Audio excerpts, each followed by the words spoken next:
Happy Halloween, everybody. Day 13 of our Spooktacular means that it is the final day together in our Spooktacular. We are going to still continue the party and have some fun stuff happening in the month of November.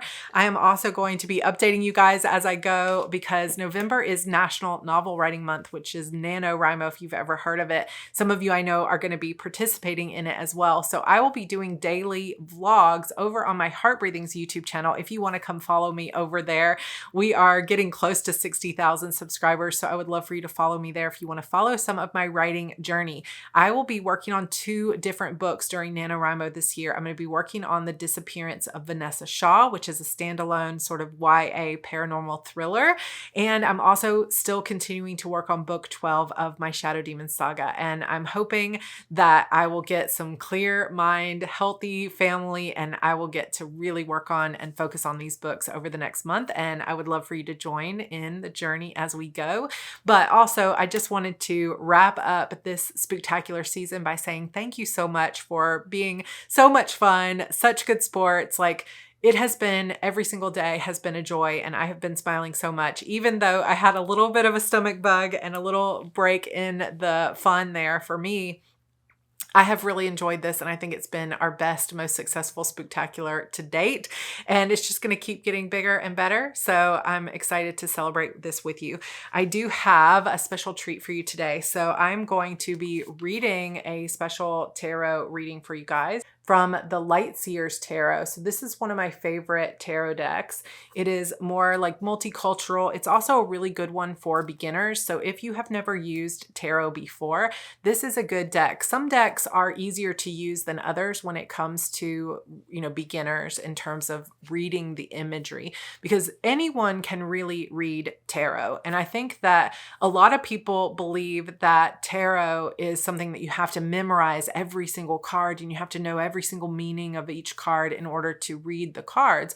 But the truth is, you can really get started right out of the box by not only reading what the booklet says. So a lot of tarot card sets will come with a booklet that will tell you what each card means, but also by reading the imagery and seeing what it says. Like if you see a storm overhead, then you could say that there's storm clouds gathering in your life. Or if you see a child with her hand raised to the sky and she's got sun on her face, you could say this is a card about joy. And a lot of times you can read the meanings of the cards just by the images that are on the front of them. And of course, the very most commonly used tarot deck is the Rider-Waite tarot deck. And so that's the one where a lot of the imagery is based off of for many decks. And so that can always be a good one to start with as well. One of my favorite decks is also this one, which is the Golden Universal Tarot. And a lot of the cards in this particular set are also based on the traditional Rider-Waite tarot deck, but they have some gold elements, like gold foiling elements to them. And they have a few little changes here and there, but I find that this is also a deck that is pretty easy to read, even if you aren't as familiar with the individual meanings. But the Lightseers Tarot has even more clear imagery to it. And I like the fact that it's multicultural and it's more modern images, people in more modern dress, because it really allows you to kind of tap into your own feelings about things because it's more familiar imagery. So I think that you would like this. Plus, I find this booklet to be really, really good because in it, she has different mantras that you can say. So for the 3 of Swords, it says, my heart remains tender and open. Or for the Ace of Pentacles, that has a mantra, I plant my goals with intention, direct focus, and faith. And so it gives you a little bit about each card, but then it also tells you sort of what is a mantra or a saying that you could put up on your wall for the day that has to do with that card. And I think that that is also very helpful. So I thought it would be fun to pull this deck.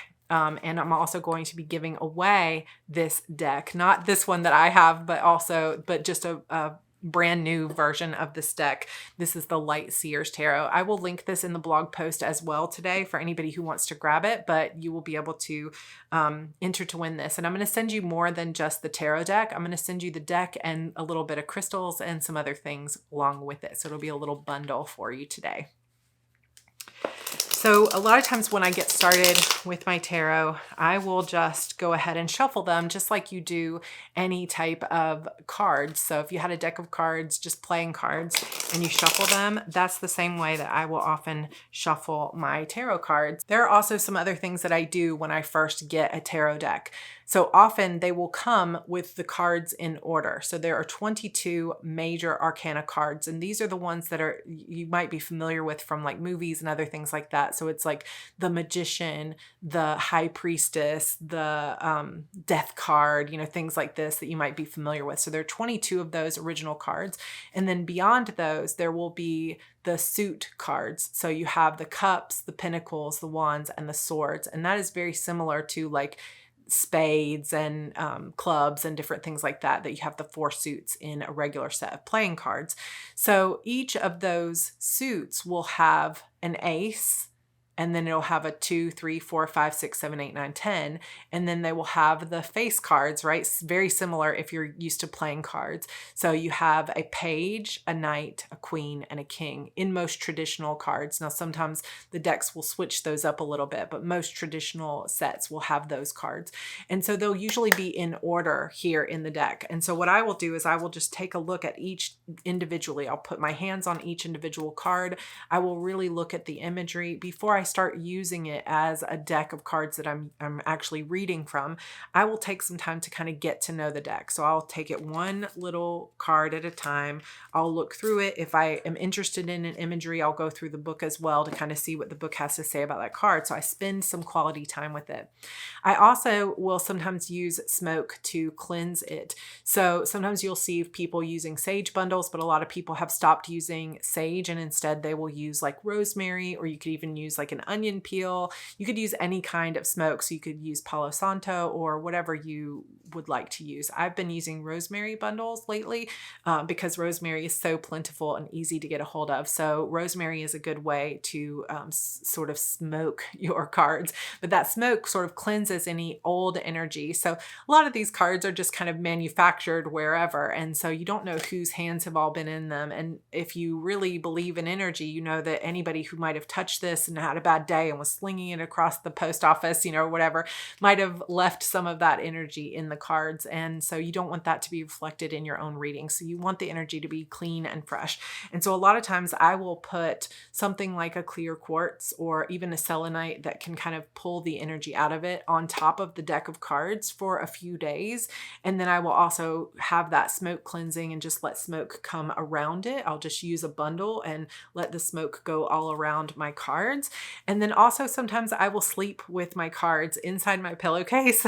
I will just sort of let it absorb the energy of my brainwaves, get to know me. I'll use them. And then I will exclusively use that deck. I will not use anything else for like a month or two if I'm really getting used to a deck of cards, because that way I can really get to know it and develop what I believe is a relationship with my tarot deck. And I do know that not everybody believes in tarot, and some people in fact believe that it's maybe like against Christian belief or against God, but that's not my belief at all, because I also have a lot of Christian values and a lot of beliefs when it comes to traditional, like I grew up in a traditional Christian church, and I personally don't believe that these things have to be at odds, but this is just part of my spiritual path, and there's nothing that these cards are telling me that isn't already in my own heart. I believe that the tarot is really, it's not some kind of esoteric kind of tool. I think it's really a tool to draw your own intuition to the surface. And so whatever your energy is what pulls those cards out. And whatever you see on those cards can be universally translated to whatever you're currently going through or whatever's already in your subconscious mind. And so for me, it's a tool of drawing my own feelings and emotions out so that I can deal with them, so I can think about them, so I can see them and become aware of them. And that for me is a great spiritual practice, and I love it so much. Tarot can also be really fun. It can also bring people together because because I like to bring my tarot cards to events and to different meetings with people, and it can just be a fun way to kind of break the ice. So anyway, whether you believe in tarot and you use it yourself or not, I hope that you will come to this video with no judgment and just enjoy it.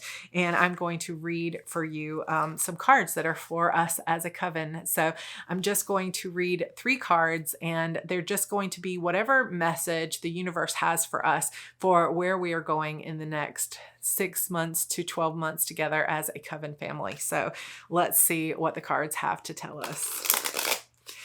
Now, a lot of times, like I said, I will shuffle them until I feel like I'm not wanting to shuffle them anymore. And then a lot of times I will hold them against my body and I will pull the cards out like this and just kind of shuffle them in this sort of motion like this until a card falls out or a card gets pushed to my awareness in some way.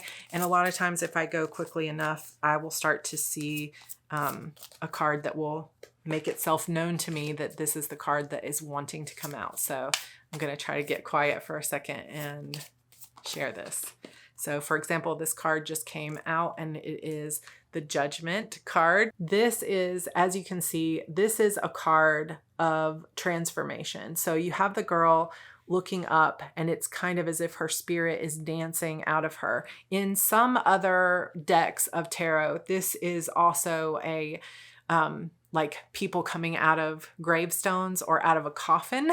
And the Judgment card is towards the end of those 22 cards, right? So this is, you start with a 0 card and then Judgment is right towards the end of those major arcana cards. And it often means the old me is dead and gone. I am ready for a transformation. I am ready for a fresh start. I am ready to embrace this new, pure, true vision and version of myself. So the first message that we really have here with the Judgment card as a group is that we are ready as a collective for fresh energy, for a fresh start. Hopefully this means more books coming soon, for more energy, for more friendships, and for all of us to come together in a new way in the new year that's coming up. So Judgment means letting go of any disappointments of the past, letting go of any of those old stories, and instead moving into the future with this new version of ourselves. So second card.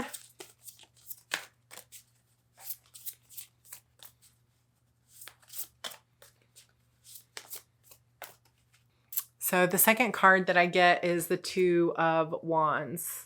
So as you can see, there's lots of little imagery things here. You have the girl with the wands. She's also got a photo of like a little Volkswagen bus. She's got the globe here and she's looking out the window. And so this card is really about the world is your oyster. You have every possibility. There's potentially travel in your future. There is, the world is at your fingertips. You could literally go anywhere. You could do anything. You could be anyone you want. This is a card of great potential.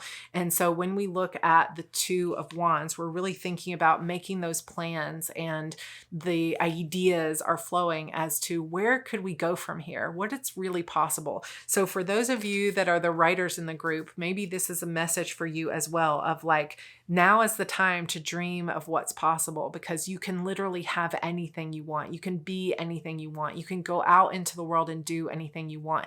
And now is the time to really start dreaming of that. And maybe you've thought about this whole community and thought, man, I want to build a community like this for myself, or I'm so grateful I belong to this community.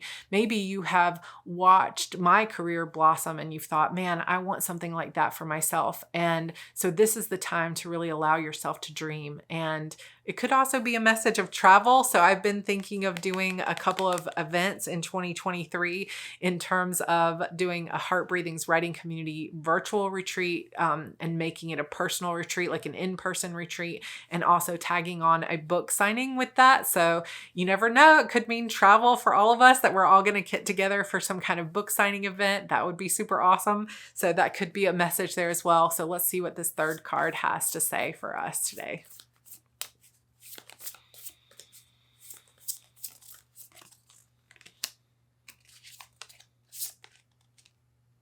Okay, this is one of my favorite cards, so I'm pretty excited. So this is the 6 of Wands. And so this really, if you think about it, so she's on stage, she has this wand, she also has the fire there on the top. Let me get this for you again. So she's on the stage, she's got the lights on her. She's also got the wand here with the wreath and with the fire. And this is really kind of like, you can see also in the background, there's hands raised and everything else. So maybe this is a sign that this community is about to be put in the limelight because there's going to be some kind of big event. So we've got a TV deal, we've got audiobooks are potentially starting up. Like I've been trying to call in a TV deal or, something like that. Maybe a big book will become a bestseller and it'll throw our community into the limelight in some way. But this could also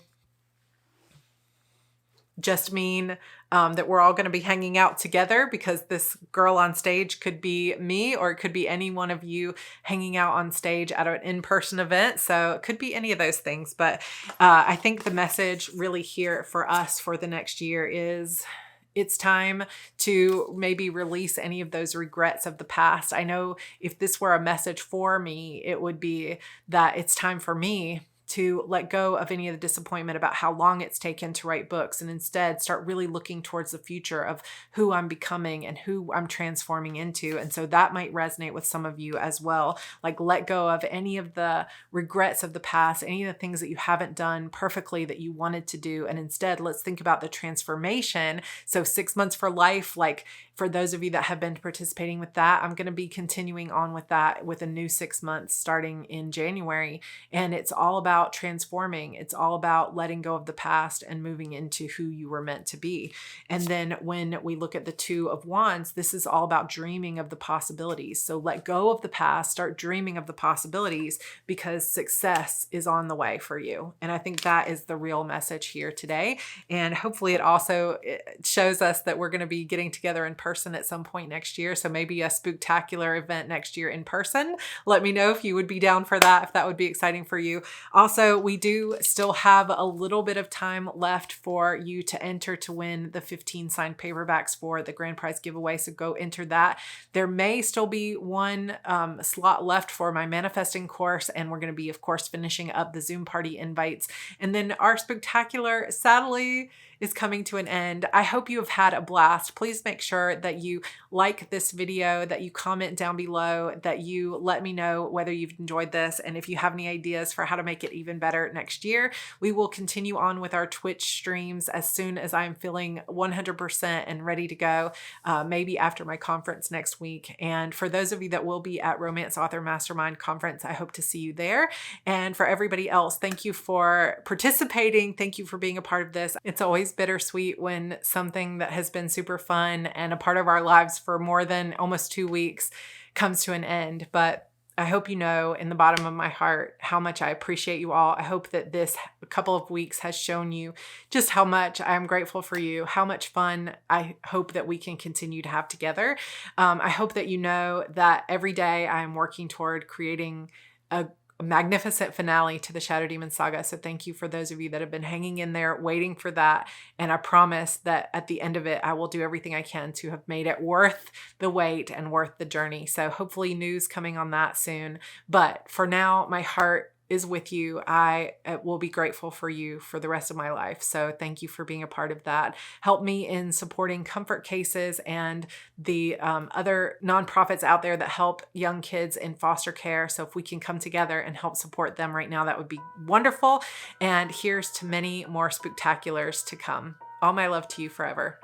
Bye for now.